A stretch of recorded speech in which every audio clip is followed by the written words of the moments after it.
રાધે રાધે. જય શ્રી કૃષ્ણ. જો આજના આ અત્યંત ઝડપી અને ભૌતિકતા તરફ દોડી રહેલા જગતમાં જ્યાં મનુષ્ય બાહ્ય સુખો અને વૈજ્ઞાનિક શોધોમાં જ ઉલઝેલો છે, ત્યાં એક બહુ મોટો પ્રશ્ન થાય છે કે જીવાત્માને સાચી શાંતિ અને પોતાના મૂળ સ્વરૂપની ઓળખ કેવી રીતે મળી શકે? રાધે રાધે. જય શ્રી કૃષ્ણ. જી, આજના સમયનો આ સૌથી સળગતો અને ઊંડો પ્રશ્ન છે. હા, અને એટલે જ આજના આ વિશેષ સત્સંગમાં આપણે પૂજ્ય શ્રી હિત પ્રેમાનંદ ગોવિંદ શરણજી મહારાજના એક અત્યંત દિવ્ય ઉપદેશ પર મંથન કરીશું. મહારાજશ્રીનો મુખ્ય સંદેશ એ છે કે માત્ર શાબ્દિક જ્ઞાનથી નહીં, પરંતુ નિરંતર નામ જપ અને સાધનાથી જ ઈશ્વરનો સાક્ષાત્કાર અને પરમાનંદની પ્રાપ્તિ શક્ય છે. એકદમ સાચી વાત છે. મહારાજશ્રીનો આ ઉપદેશ ખરેખર બહુ જ ગહન છે.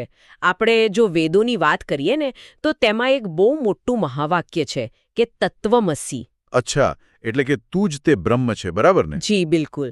પણ હવે થાય છે એવું કે આજના બૌદ્ધિક યુગમાં ઘણા લોકો માત્ર આ વાક્ય વાંચી લે છે અને પછી બૌદ્ધિક સ્તરે અહંકાર પાડી લે છે કે બસ અમને તો આત્મજ્ઞાન થઈ ગયું. હા, એટલે લોકો એવું માની લે છે કે ભગવાન તો આપણી અંદર જ છે, તો પછી સાધના કરવાની શું જરૂર? બરાબર.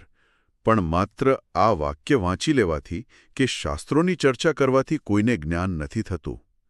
શુદ્ધ જ્ઞાન માટે તો સાચા ગુરુના શરણે જઈને પોતાનો અહંકાર છોડીને આજીવન સાધના અને ભજન કરવા જ પડે છે. એટલે માત્ર માહિતી મેળવી એ પૂરતું નથી, એમ ને? જી. આ વાતને બહુ સચોટ રીતે સમજાવવા મહારાજશ્રી બે અદ્ભુત ઉદાહરણો આપે છે. ધારો કે કોઈ વ્યક્તિ પાણીથી ભરેલા માટલાને દિવસરાત વલોવ્યા જ કરે, તો શું તેમાંથી ક્યારેય ઘી નીકળશે? ના ના, ક્યારે નહીં. પાણીમાંથી વળી ઘી કેવી રીતે નીકળે? હા, અને એવી જ રીતે જો કોઈ સૂકી રેતીને ગાણીમાં નાખીને પીલે તો શું તેમાંથી તેલ મળશે? ના, એ પણ શક્ય જ નથી. બસ આની પાછળનું વિજ્ઞાન એ જ છે કે માત્ર બુદ્ધિના તર્કથી કે વાતોથી ભગવાન નથી મળતા. જેમ એક ખેડૂત છે ને, એ આખું વર્ષ કાળઝાળ ગરમીમાં પોતાનું ખેતર ખેડે છે. હા, ખેડૂતની મહેનત તો આખું વર્ષ ચાલતી જ હોય છે. ચોક્કસ. એ બીજને સાચવે છે, જમીનમાં વાવે છે, અને બીજ વાવ્યા પછી તરત કંઈ પાક નથી આવી જતો.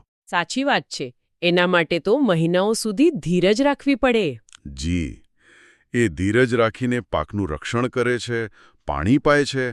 આટલી કઠોર તપસ્યા પછી જ તેને ખાવા યોગ્ય અન્ન મળે છે.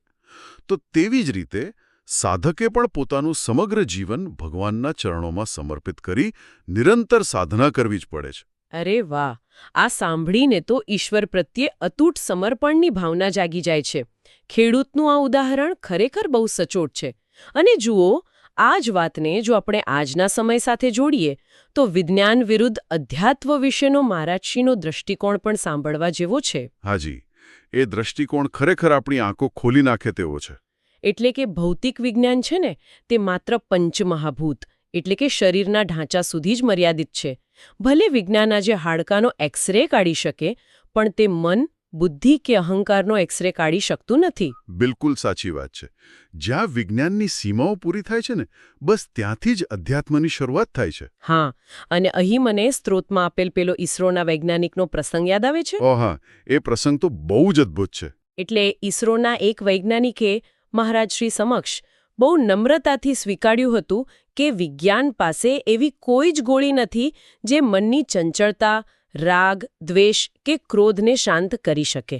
હા, કોઈ મેડિકલ સ્ટોરમાં એવી દવા મળતી જ નથી. આ ઔષધિ માત્ર ભગવાનના નામ જપમાં જ રહેલી છે. અને ભલે આ નામ જપ દુનિયાનું સૌથી કઠિન કામ લાગે, છતાં તે અત્યંત શક્તિશાળી છે. શક્તિશાળી એટલે કેટલું? કારણ કે સામાન્ય લોકોને એવું લાગે કે આપણે તો આખી જિંદગી એટલા બધા પાપ કર્યા છે, વાસનાઓ છે, તો માત્ર નામ જપથી શું થશે? હા, આ બહુ જ વ્યાજબી શંકા છે. અને એનું જ સમાધાન મહારાજ શ્રી રૂના પહાડની કથા દ્વારા આપે છે. તેઓ સમજાવે છે કે આપણા અનેક જન્મોના પાપો અને વાસનાઓનો ઢગલો એક મોટા રૂના પહાડ સમાન છે. બાપરે! એટલે પાપનો ઢગલો પહાડ જેવડો મોટો હોઈ શકે? હાજી. ભલે તે પહાડ આકાશને આમતો હોય, પણ ભગવાનનું નામ છે ને, એ એક નાનકડી દિવાસળી સમાન છે. અચ્છા. હવે તમે જ કહો, આખા રૂના પહાડને સળગાવવા માટે શું પહાડ જેવડી જ મોટી દિવાસળી જોઈએ? ના ના, એના માટે તો એક નાનકડો તણખો જ પૂરતો છે. એક જ દિવાસળી આખા પહાડને ક્ષણવારમાં ભસ્મ કરી શકે. બસ આ જ નિયમ અધ્યાત્મમાં લાગુ પડે છે. એકવાર સાચા હૃદયથી પ્રગટેલો પ્રભુના નામ જપનો તણખો આખા પાપરૂપી પહાડને બાળીને ખાક કરી નાખે છે. સાચે જ આ ઉદાહરણ સાંગળીને તો ભક્તિમાં અતૂટ શ્રદ્ધા જાગી જાય છે. દિવાસળીની વાત બહુ જ પ્રભાવશાળી છે. પણ હવે એક બીજી વાત થાય કે આ સમગ્ર સત્સંગમાંથી આપણને જીવન માટે સૌથી ઊંડો દાર્શનિક પાઠ કયો મળે છે? કારણ કે જીવનમાં ગમે તેટલી ભક્તિ કરીએ દુઃખ તો આવે જ છે. જુઓ, આ જ તો સૌથી ગહન સત્ય છે જે આપણે સમજવાનું છે. મહારાજ શ્રી બહુ સ્પષ્ટ રીતે સમજાવે છે કે જીવનમાં આવતા દુઃખ કે કઠિન પરિસ્થિતિઓ ભગવાને નથી આપી. એટલે ભગવાન આપણને દુઃખ નથી આપતા? ના, બિલકુલ નહીં. ઈશ્વર અત્યંત દયાળુ છે. આપણા જીવનમાં જે કંઈ પણ પીડા આવે છે ને તે આપણા જ પૂર્વજન્મના પાપો અને કર્મોનું પરિણામ છે. હા, પણ આપણે તો ઘણીવાર અજ્ઞાનતામાં ભગવાનને જ દોષ આપીએ છીએ. બિલકુલ. અને લોકો એવું પણ માને છે કે નવી ગાડી કે પૈસા મળે એ ભગવાનની કૃપા છે. પણ મહારાજશ્રી કહે છે કે ભગવાન જ્યારે ખરેખર કૃપા કરે છે ને ત્યારે તે ભૌતિક સંપત્તિ નથી આપતા. તો પછી સાચી કૃપા કોને કહેવાય? સાચી કૃપા એ છે કે ભગવાન વ્યક્તિને સંતોનો સંગ આપે છે, હૃદયમાં ભક્તિ આપે છે અને પોતાનું પરમ પદ આપે છે. આના માટે મહારાજશ્રી પેલા મજૂરનું બહુ જ વ્યવહારિક ઉદાહરણ આપે છે. અચ્છા, પેલા મજૂરવાળું ઉદાહરણ જે વધારાનું કામ કરે છે. હા, એ જ. ધારો કે એક મજૂર આખો દિવસ કામ કરીને શારીરિક રીતે તૂટી ગયો છે, પણ જો તેનો માલિક તેને થોડા વધારાના રૂપિયાની લાલચ આપે તો એ મજૂર થાકી ગયો હોવા છતાં બળજબરીથી વધારાના કલાકો કામ કરે છે ને? હા, એ તો છે. થોડા રૂપિયા માટે માણસ થાક ભૂલીને પણ કામ કરી લે છે. બસ તેવી જ રીતે મનુષ્ય પણ પોતાના આત્માના કલ્યાણ માટે ભજનમાં મન ન લાગે તો પણ, અંદરથી આળસ આવતી હોય તો પણ બળજબરીથી પણ નામ જપ કરવા જ જોઈએ. એટલે કે શરૂઆતમાં કંટાળો આવે તો પણ ધીરજ રાખીને ભજન ચાલુ જ રાખવું જોઈએ. એકદમ સાચું. અને જુઓ, અંતમાં આ જ સાધના અને ધર્મના માર્ગમાં મહારાજશ્રી ગૌમાતાની રક્ષાનો ઉલ્લેખ કરે છે જે અત્યંત મહત્વપૂર્ણ છે. જી, મેં પણ વાંચ્યું છે કે શાસ્ત્રોમાં ગાયને ધર્મની માતા કહેવાય છે. હાજી, ધર્મ એટલે કરુણા અને નિષ્કામ ભાવ. જો ધર્મની માતાની જ હત્યા થશે તો આ પૃથ્વી પર ધર્મનું પાલન કેવી રીતે થઈ શકશે? સાચી વાત છે.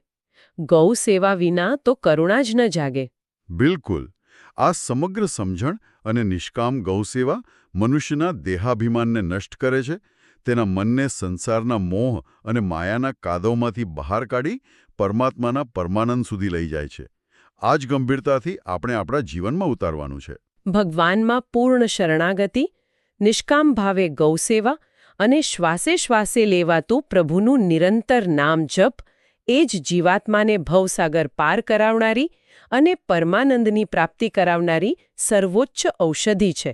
આ અદ્ભુત સત્સંગ તમામ ગુજરાતી પ્રેમીઓ માટે gujaratiTV.com અને સેવક માધવ જસાપરા દ્વારા પ્રસ્તુત કરવામાં આવ્યો છે. જો તમને આ સત્સંગથી શાંતિ મળી હોય તો અમારી ચેનલને લાઇક, શેર અને સબસ્ક્રાઇબ કરવાનું ચૂકશો નહીં. તમારા મંતવ્યો કોમેન્ટ બોક્સમાં જરૂર જણાવો અને લખો રાધે રાધે. જય શ્રી કૃષ્ણ.